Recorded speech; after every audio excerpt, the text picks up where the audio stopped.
réewum Sénégal gi de ñuy jàpp baadoola di ko toroxal ba marday taali turbine yéen a kaay naan maan Bougane Gueye Dany dem na fekki waa Kédougou ak ñàkk goo xam ne marday taali naan leen ñàkk gii nga xam ne yéen a ngi ci toog dañ cee rax dool li boole ci di leen nokkos ak di leen rokkos di leen tëntëñal ak di leen ëñal takk der yeeg nguuru Sénégal may ñu leen jàmm benn yoon ci or goo xam ne daf fee feeñ mu war a doon seenu wërsëg war a doon seenu njeextalu njàmbat waaye déedéet tey la seen ñàkk gën a tar waaye tam seen torox tànge bés bu yàlla sàkk nguuru Sénégal di ko gën di féddale moom jiital gëm sa bopp naan leen ndóol gi moom daanaka daf fi farankulaayu daal di toog ñu boole koog la nga xam ne yéen seen suufus maam la feeñ di leen ca toroxal ak di leen ca dóori metti ba faf sax nag di leen ci faati bakkan yéeni kaay des médias bi naan man gendarmerie dafa bloqué convoi bu Bougane Gueye Dany bi keroog ba nga xam ne ma nga doon dem di nemmeeku waaxu santo naan leen massa leen ñi ngeen ñàkk te ñu bokk ko ñàkk ñuy doomu Sénégal massa leen ca l'évidence yéeni kaay naan man ca Tomboronkoto ca Mako ca Missira ca Kédougou ca Tambacounda ba ca Kaffrine moom Bougane Gueye Dany day dem na ci askan woo xam ne dañoo ndóol di leen massaw di leen raay mbelle ci coono gi nga xam ne nag président Macky Sall dëgg teg na leen ko le mandat yéeni kaay naan man Missira Sabadola Bafé Mako Tambacounda ba Kaffrine moom Bougane Gueye Dany ma nga naan leen massa leen yaaya booyam or baa ngi feeñ ci seeni gox terewul yéen a ngi ànd ak ndóol koo xam ni maar day taal terewul it ñu ngi leen di toroxal ak di leen tëñtëñal ba maar day taali le thème mooy yéen kaay naan man or ba ca Kédougou dey ma ne la bu tàkkeet ñeneen lay tàkkal ba mu dee askan wa nga xam ne ñoo fay yeewoo direct news ne ma Missira Sirimana Sabadola Bafé ba Saraya moom Bougane ma nga taxaw askan wa nga xam ne dañoo ñàkk di leen masawu coono te naan leen seen coono gii dëgg kenn tegu leen ko kudul état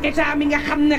xel ne or bii seeni gox la feeñ defu ca lenn lu dul bàyyee leen seen cëggal guy bàyyee leen ñi nga xam ñooy exploité or yi ñu jàpp leen daanaka ak i jaam te bu ngeen fi po ñu jël ay bal sox leen ko ngeen faatu moom jiital gëm sa bopp naan bañ lii feeñ ak ma wax ko moo tax nag ngeen jël musiba naaru laay teg ma ko ak sama convoi bi ne ma duma egg xosanto waxtu woowu moom candidat bii di Amadou Ba mi ngi doxantu biir Sénégal nam ko safee Amadou ngi wëreelu nam ko neexee di campagne nam ko neexee te déggul acam Dakar Times mel ni ku naan maa koy dëggal Amadou Ba day ma nga cib tournée ci kilifa diine yi ci réew mi xalif général des Tidianes Serigne Babacar Sy Mansour tëju ak ay njabootam di ay doomam ak i rakkam boole ci tëj ma Amadou Ba diiru benn waxtu moom Amadou ñu jébbal ko téereb alxuraan ca cene ba njool Fuuta defub déclaration boo xam ne daal neex na ci Amadou Ba te aljuma ak tey jii ña ngay xaar Amadou Ba ca Medina Baye Bougane Gueye Dany ci turbine yéene kaay ne waxtu woowu man xosanto laa demoon xosanto bi nga xam ne ay doomu Sénégal ñoo fa nekk or bi feeñ ci seeni suuf ay nit jóge ca bitim réew ñëw di ko exploité ñoom doomu dëkk ba di fa liggéey xëy ñu ne leen na ngeen di liggéey dañ koy seetaan askan wa ne leen du ca dal ñu dóor leen i sox ñaati ñoom daal cay faatu askan woo xam ne boo demee ba xool leen ca ndóol ga ñu nekkee sa yaram daw askan woo xam ne du tali du lampe du poste de santé du maternité du bërëbu fajukaay bu baax du bërëbu jàngukaay bu baax askan woowee ñu jël seeni alal ma ne la di ko yóbbu bitim réew boole ceeg di leen faat askan woowee de laa nemmeeku ji woon ñu ne ma du ci dal ma ne la daal di téye sama convoi bi waxtu woowu ma ne la Amadou Ba ma ngay doxal le peuple quotidien ne ma Boun Abdallah Dionne day ma ngay doxal rangoon nag fitam naan man Mouhamed Boun Abdallah Dionne je m'engage 24 heures yéene kaay naan man déet moom Boun Abdallah Dionne kay caabi pale bi la bañ a bàyyee Amadou Ba yor yéene kaay naan ñoon sénégalais yi nekk leen ay nit Boun Abdallah Dionne ma ne la mooy vrai choix Macky Sall te fësal na ko léegi fa yéene kaay naan man moom danañ doon woowe double bouton tey nag double bouton tëb nag téela dal ci kaw président Macky Sall critique yéene kaay naan man dal ba mu bëri doole kay ndax Boun Abdallah Dionne bu demee nag bay wax ne am nay limite ci yorinu réew mi ci fukki at ak ñaar yoo xam ne moom Boun man ko ànd ak président Macky Sall mësta bàyyi mësta toqi critique naan leen suñu xel dafa mel ni nag moom la ñuy fowee tribune yéene kaay naan kon fowee suñu xel dinañ ci yàgg ndax opposition bi ci boppam ñoo boolewul seen doole ku ci nekk fi mu ne ci opposition bi dégg na ni nguur gaa ngi ci mbedd mi rek mu daal di taxaw ne maa koy for tribune naan leen déet for gi day ànd ak coono for gi day ànd ak déggoo for gi tamit day ànd ak daal di xam fi ñuy xeexee xàccee ndoo dóorandoo juróom fukk ak juróom-ñett ci candidat nan la ko Sénégal mën a amee te li ngeen ci xamul mooy candidature yu bari yii nguur gi rek moo ciy daal di jëriñu donte nag biir nguur gi ci boppam ay ancien premier ministre da ngay xeexoo ci seen biir laas yéene kaay naan man dafa mel ni day primature kuñ fa fal nag léegi da ngay jàpp ne nekk njiitum réew daal moo ca des 2 minutes pour lire l'essentiel naan leen lii day am ci réew mi jël nañ leen ngay jébbal Amadou Ba ndono ga Boun Abdallah Dionne nay boroom waaye boo moytuwul wuuti gi Guy Marius Sagna lay doon le tee mooy yéene kaay naan teey leen laaj bi ngeen war a samp mooy moom Mouhamed Boun Abdallah Dionne dafa xëy bàyyi wala it bàyyi gi da ca déggoo président Macky Sall waxtu woowu tribune yéene kaay naan man Sall daal ma nga yekk kete ma Ousmane Sonko ak partem bi Pastef moom Ousmane Sonko day dafa daal di lëkkaloo ay mouvement islamiste waaye tam ay force occulte yoo xam ne daanaka nërmeel nguur Sénégal lañ ci jublul vox populi naan président Macky Sall day ma ngi leen di jéebaane ci bitim réew te naan nag ay organisation islamiste la ñu bëggoon dugal ci réew mi ñu caxat-caxatee mësuñoo xeex troisième mandat ma ne la ba faatu bakkan am ca waaye coowal Ousmane Sonko lii la mu yóbbu ci bakkan bari na lii tax nag ma ne la ñu seeyal Pastef ndax woote ay ak fitna daal di jeex ci réew mi Ousseynou lii ci l'Indépendant yéen kaay naan ko déet yéen waa France ci boppam nga xam ne fa la président Macky Sall demee di wax kàddoom yii dafa mel ni ne da ngeen bëgg jël Ousmane Sonko mel ni daal lu weesu la ci réew mi déet Ousmane Sonko kay candidat la xam leen ko te Ousmane Sonko kay mooy jiite réewum Sénégal xam leen ko Ousseynou li naan leen fi mu toll nii lëkkaloog ngeen lëkkaloog président Macky Sall bëgg na xasal Ousmane Sonko mel ni Ousmane Sonko daanaka bu doonuk réew la tubaab naan reyee ci carte bi dañu koo reyee amul de usutaj nañ ko kaso waaye mi ngi ci kaso xol yi te muy naaj ak muy taw lan ca yemale moom Ousmane Sonko dëgg-dëgg mooy sunu candidat tribune yéen a kaay naan maan Marie Gueye xale bu jigéen bii faatu ca Ngor procureur nee na mort naturelle la njabootam di ko ñaawlu vox populi naan maan waa collectif Ngor debout naqarlu nan bu baax a baax kàddu procureur yi ndax nee ñu dañu koo toroxal dóor ko mu daal di faatu sursoi naan maan nañu wax ci lakk gu métti nga xam ne am na Derklé juróom-ñaari bakkan daal dina cay rot ñu ubbi l'enquête nag ci dëgg-dëgg lan moo waral faatu gi ak gaz bi kalaate ndax bu ñu nee téléphone portable la it ubbi ci l'enquête daal dinay war fi mu toll nii Sonatel moo des ci l'enquête bi ngir ñu leeral dëgg-dëgg lu ko waral yéen kaay bi ne ma fukki nit ak benn lañu woon juróom-ñaari faatu na ñeent fi mu nañoo des ci lalu l'hôpital yi l'observateur daal dina ubbi centre boo xam ne buñ duppee pour les grands brûlés war na ci réewum Sénégal docteur Bakary Thior ci Libération ne lu war dëgg la ndax fi mu toll ni fi Sénégal toll à tout moment lu ne mën na faa am ci jëyite kenn du xam ne ko fajee Libération yéen kaay naan man ca Radisson xale bu am ñeenti at moo fa lab te piscine ba faatu fa ñaari surveillant fi mu ne ñu ngi ci garde à vue l'observateur daal di dañu ñëw ci sëy ak déception yi ak wor yi nga xam ne ma ngi cay am tax na ba soxna si daal di ne man góor laay bañ a déggati góor gii ne man fi mu toll nii célibataire à vie laay doon lépp nag ci wor yoo xam ne dafa am ci biir néegu sëy yi ak lu mën a mbokk yi ñu ñaan jàmm te yendoog jàmm